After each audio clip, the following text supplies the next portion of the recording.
Hello বন্ধুরা, কেমন আছি সবাই? তো আমার তো ঠান্ডা লেগে গেছে, তাই একটু ভয়েসটা দিতে যেন কেমন লাগতেছে, ঠান্ডা জ্বর এই কারণে। যাই হোক, আমার ভয়েস শুনেই বুঝে যাবা যে আমার আজকে ঠান্ডা জ্বর হয়েছে। তাই তো আমি বেসিংয়ে বসেই মাছটা কেটে ফেললাম। তো মাছ তো সব পদের মাছই কাটতে পারি, তো ইলিশ মাছটাও কাটা তো খুবই সহজ। তো এখানে বসেই কেটে নিলাম। তো খুব দ্রুতভাবে কেটে নিলাম আর খুব সহজেই সব কিছু রান্না করে নেব আজকে। আজকে আর বাইরে যাইতেছি না, তাই ঘরে বসেই খুব দ্রুত রান্না করব।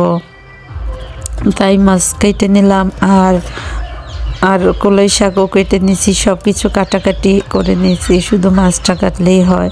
আর আজকে সব কিছু ঘরে বসেই রান্না করব। তা আপনারা সঙ্গে থাকবেন আর দেখবেন আজকে দুপুরে কী কী রান্না হচ্ছে। একদম সহজ শাক ভাজি করব, সেটাও কলাই শাক কোটা আর এটা তোলা, দুইটাই কঠিন কিন্তু রান্না করা সহজ। আমাকে একজনে কাইটা দিছে, তো এই যে কাটার পরে আমি এই যে কড়াই একটা চড়াই বসাই দিলাম, এখানে কলাই শাক দিয়ে দেবো আর এখানে আবার ইলিশ মাছটা ভাজবো। আর ভাতটাও রাইস কুকারে বসাই দিছি, এই যে ভাত বসাই দিছি রাইস কুকারে। তো 3 দিকে আমার হাত থাকবে আজকে। এই যে দেখুন, রাইস কুকারে ভাত হচ্ছে, এখানে এটা হতে থাক। আর এখানে আমি 2 চুলায় বসাই দিয়েছি, কারণ আমার অনেক শর্ট টাইমের মধ্যে রান্না করতে হবে, তাই আমি আজকে খুব অল্প সময়ের মধ্যে সহজ খাবারগুলোই করতেছি। শাকটা আমি সকালে কাটে রাখছিলাম একজনকে দিয়ে, এক দাদিকে দিয়ে, তারপরে এই যে শাকগুলো দিয়ে দিলাম। এত সুন্দর কুচানো হয়েছে শাকটা, দেখুন। একটু লবণ দিলাম আর একটু কাঁচা পেঁয়াজ উপরে, একটু কাঁচা মরিচ, এটা দিয়ে রান্না করলে হয়ে যায়। আর এই শাকটা কিন্তু খাইতে মুড়ি দিয়ে খাইতে অনেক ভালো লাগে। আপনারা মুড়ি দিয়ে খাইয়া ট্রাই করে দেখবেন যে মুড়ি দিয়ে খাইতে কত মজা। তারপরে এদিকে ইলিশ মাছটা ঝটফট উলট পালট করে ভাইজা নিতে আসি। এদিকে আবার শাকটা নাড়া দেই, এদিকে আবার ভাতটা নাড়া দেই। মানে এই কলই শাকটা যেন লাল না হয়, সেই দিকে খেয়াল রাখতে হবে।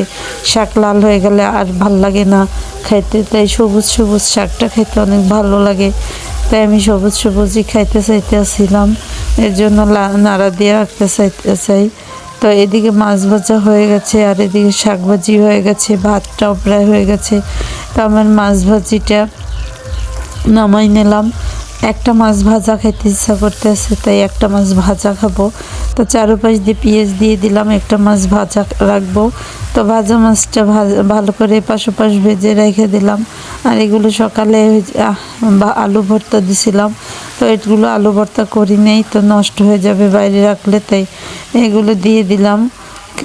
ইলিশ মাছের মধ্যে খাওয়া হয়ে যাবে, এমনিতে আলু পছন্দ করি অনেক, তো আলুটা দিয়ে দিছি। আর এখানে এখন মাছটাও দিয়ে দিলাম।